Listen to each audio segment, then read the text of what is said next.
you're free. And freedom is beautiful.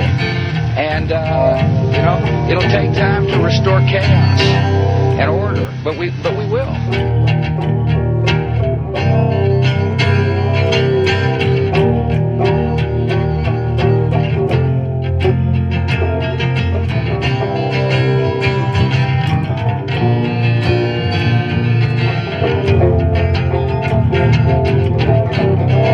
Made in America, putting in the work.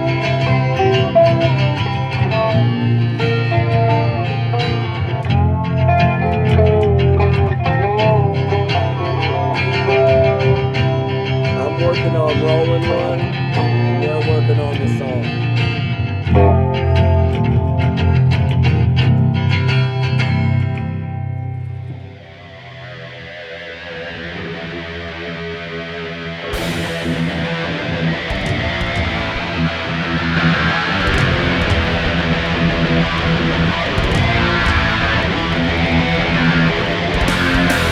Last time, you met the band, 6 people who went all in.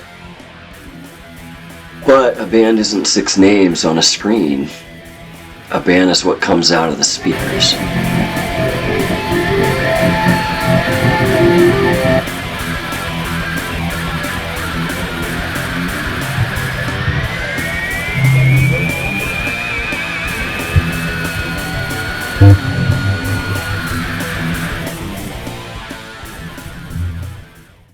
So this episode isn't about who we are, it's about what we built.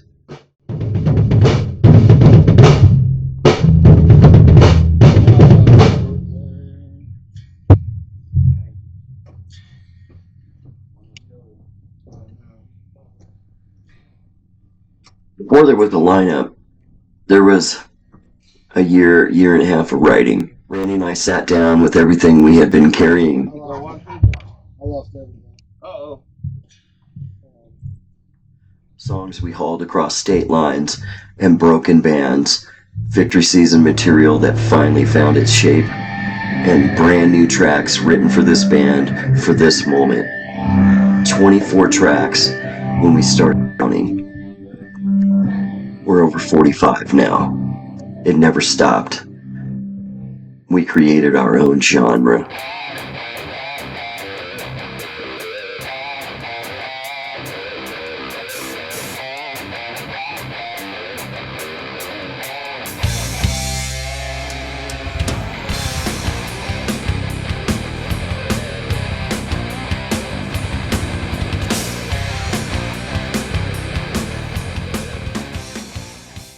They're all asking the same question. What does Arson County actually sound like? The answer isn't simple. Half of it is sleaze-soaked, sunset-stripped filth, the kind of rock and roll that grabs you by the collar and buys you a drink with your own money.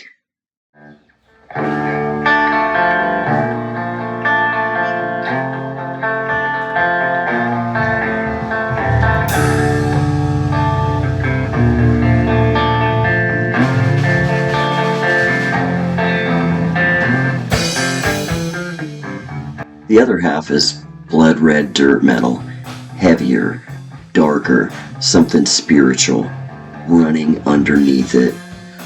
Something about the land, the resistance, about refusing to be broken down. Both of it is us, and all of it has Randy's hand on it, the arsonist, the guy who's been carrying a curse for years and finally sees a way through it.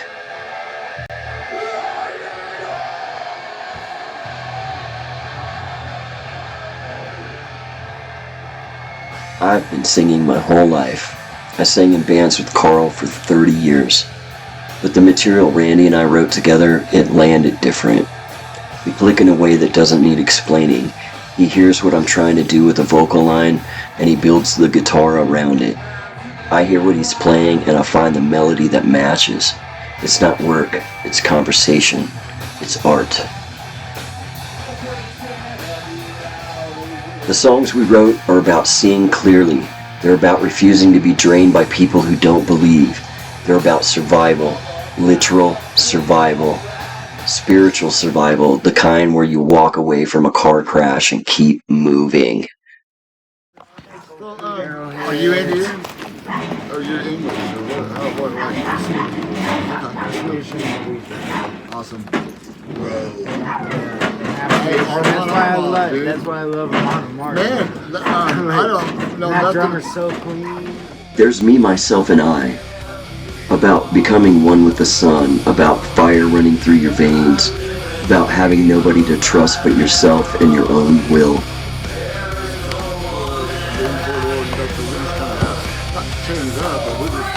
Like that, but he goes, I don't know what the crap my son listened to, but I figured you might like something like this. And it was a complimentary disc for somebody like, you know, like Roadrunner or something. I mean, it was it had everybody on there. But the first 5 songs, I'm like, when I first listened to it when I got it, I was like, whoa, boy, that's shit I hate. But the music was so melodic and cool. But then I seen Armand Armoth, and I was like, hey, there's that disc again. And I stuck it in, and I was like, that's it, man, I know it is. Then I read it, and there's like the first 5 songs are there. But I've done seen them now, man. I'm like, I have like their first 12 albums. I didn't know how long they've been around, but Dude, they got like 18 albums. this dude, they all got the around. ones in Swedish and everything. They all got around Zach Wald's pedal board, and he even turned his back to the audience as they were doing Walk and Cowboys in Hell, and they were singing backups, you know, right there with him.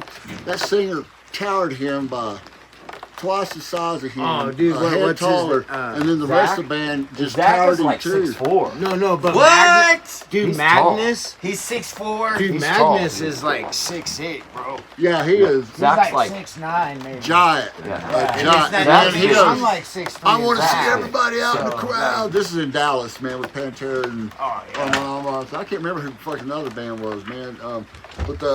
Man, I love them, man. And I look over at my buddy Cliff that I just called wasn't the Bigfoot thing, and man, he goes, everybody in the whole arena is going, bro.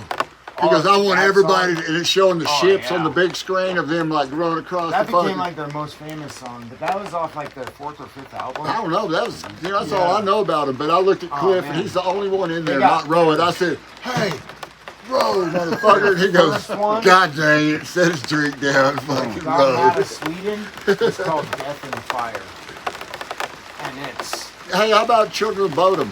Oh yeah, I like that, dude. You know, man, I've been when I went out. I went through my real heavy metal days, like Piss and Razor. I got to see them with the Monomarth. Well, I got to that's see. what we were talking about. I seen it. Yeah, I I used seen to cover a few of the Children of songs. Bodom with Did you? Black Yeah, Label and Clutch. Which is that one? Oh yeah, Clutch. Dun, I Yeah. did with Clutch and Twilight of Space. Thunder God. Oh Yeah, yeah, I seen Children of Bodom, That's Black like Label, and albums, Clutch on yeah. the same tour. I was just telling them like Death and Fire is what I like came out of Electric Sweden. Funeral, I think it is. Yeah, and Kill Switch Engage too. Yeah. Listen to them Bang, too. bang, bang, bang. No, I miss kind of Seven Dust. Right. Hey, that's what I've been listening to. Really? Seven Dust, dude. Yeah, kinda lately like- I've been jamming out to it. What man. happened to John and them, man? Armand, man. I fucking wish I got a shirt. 7 Dust? There's Dust tour game. Inspirational Vampire, a song Randy and I wrote together because we both know what it feels like to have people from your past try to hold you down, try to convince you that you're not enough, and that you should stay small and stay local. What's up, Total Plastic Colorado? We all know we in America, and this one's called Ghost Dance.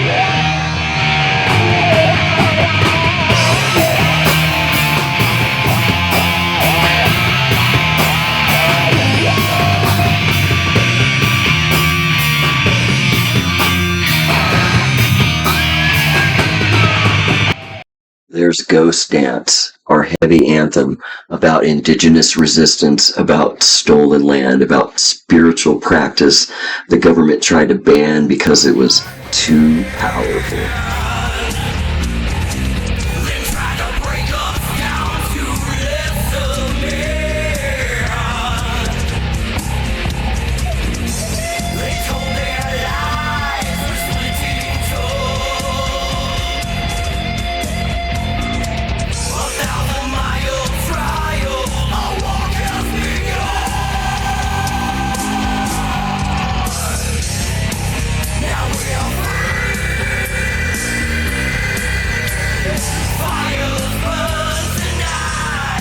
It matters because Randy is Choctaw, and because the guitars in this band, they're played by people whose ancestors were here first.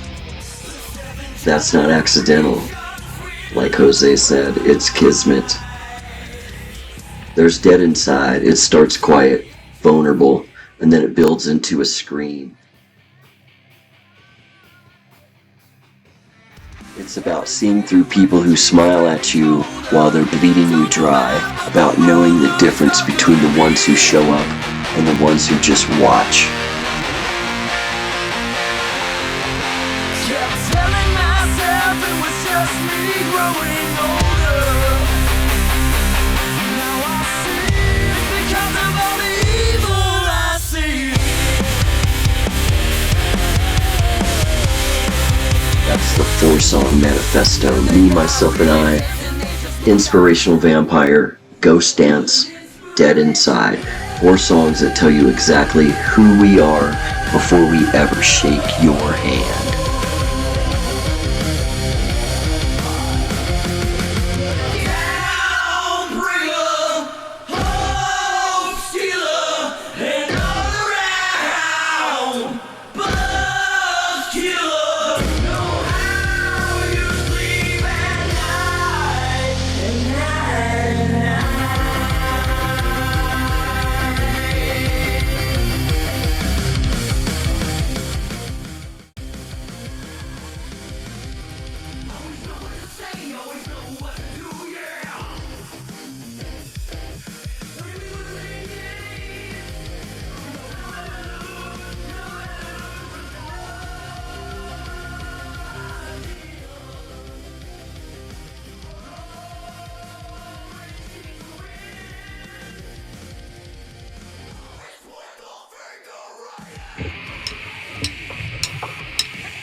But a manifesto isn't an album. Around those 4, we built everything else. Songs to burn a room down on a Friday night. Songs about the road, about smoke and chrome. And songs we're taking back. Material that sat in limbo for years. Songs that charted and then got buried. Songs that deserved better than the shelf they got left on. We're not asking permission to reclaim them. The music moves on, we move with it, and the music made me do it. And here's the part that still stops me cold. Carl is on these demos, the earliest tracks. We're here, man. There's alright guys, a lot of them in the boot camp right now, little Black Label. So they threw a guy trying to what's going on. There's your Black Label family over here.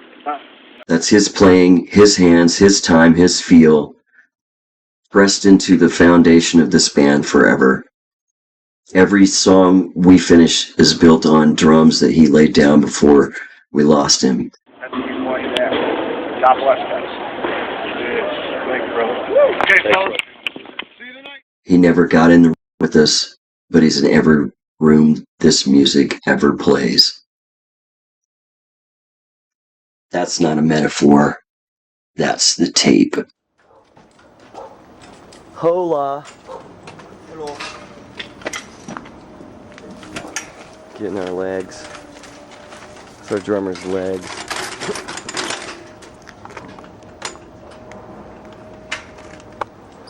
It's the secret revealed of how our drummer walks. What? When you guys want to grab that razor board? Yeah.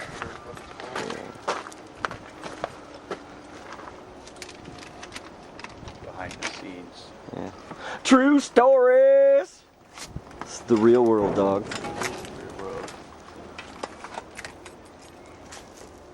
Except my audio doesn't fucking ever work on this. I gotta get a new camera. I like to be narrated. Well, I have thought about fucking some chicken before.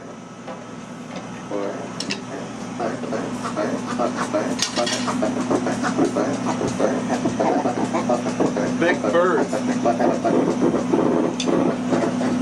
Big girth.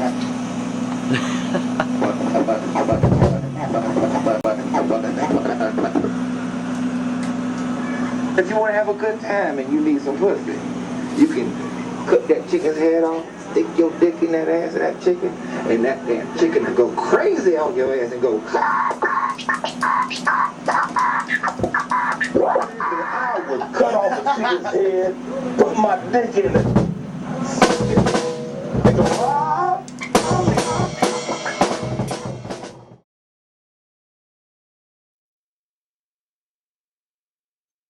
45 tracks, one single at a time, building to a debut album called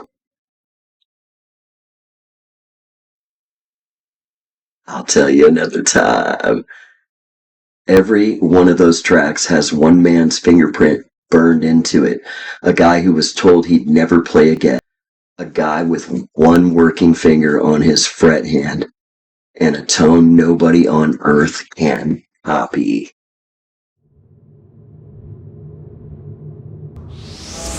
How y'all doing? I've got Randy Cooper here from Emperors and Elephants. How you doing today, brother? Pretty good, man. It's good to see you, brother. So it's good to see you. Now, you remember last year this time, we made a little bit of a bet because I was getting a little frustrated. I love this guy like a brother, but I was getting a little frustrated because he tried to get a hold of me, I tried to get a hold of him, and his number would change about every 15 minutes. So I'd get a call or a text, and I'd be like, well, who the hell is this?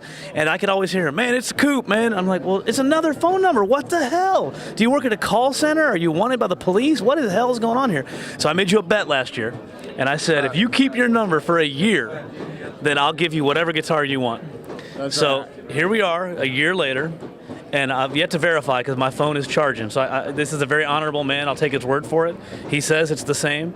I'll trust him. I will verify later. You bet your ass, especially with all these guitars hanging in here, because I'm putting my ass on the line saying I'll give him whatever guitar he wants. And when Elliot sees this, he's going to shit a chicken. So, but I'm a man of my word. We're an upstanding company. We're a company of our word. So we're going to figure that out. So you've kept the number for a year, right? Whole year. And I walked in here and called you, I walked right up to you, and I'm like, Josh, that phone better ring. You better answer it. Don't be rock starring me. I wasn't big timing you. It's just on the charger because everybody's been blowing me up. So I'm kind of running on fumes. So if all goes well, I should have a missed call from you. Dang right. Is that right? Probably 2 or 3. Well, let's go look. Let's go look and see if I got a missed call. Come on. If I don't have a missed call, we're gonna see. Come on, let's go check it out. We're gonna go back to the artist lounge back here and come on. We'll go back to the artist lounge and see if. In here. Right here. Oh yeah, the OG, the original Dean from Hell. There it is. Dave Vincent's doing a photo op. All right, let me slide by him over here and see. It's a moment of truth right here. You're getting a little bit of an inside glimpse into the artist lounge. It's so top secret, the damn door's locked, so I got to get my key.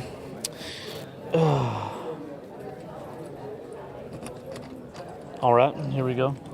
Oh, look at that, the lovely Dean girl's in here. So we're gonna see if I have a missed call from Randy Cooper. Oh, he's calling me right now. Look. Oh, look at that. There it is. So I owe this guy a guitar. There it is. Okay, well, damn. I'm a man of my word, I guess. Well, there you have it. You saw it here. We're going to pick out a guitar. He's getting ready to go shopping. So to all you young boys and girls out there, keep your phone numbers longer, and maybe you'll get a free Dean guitar, too, one of these days. You know what I'm saying? Takes a year. Later. Next episode, the man they call the Arsonist.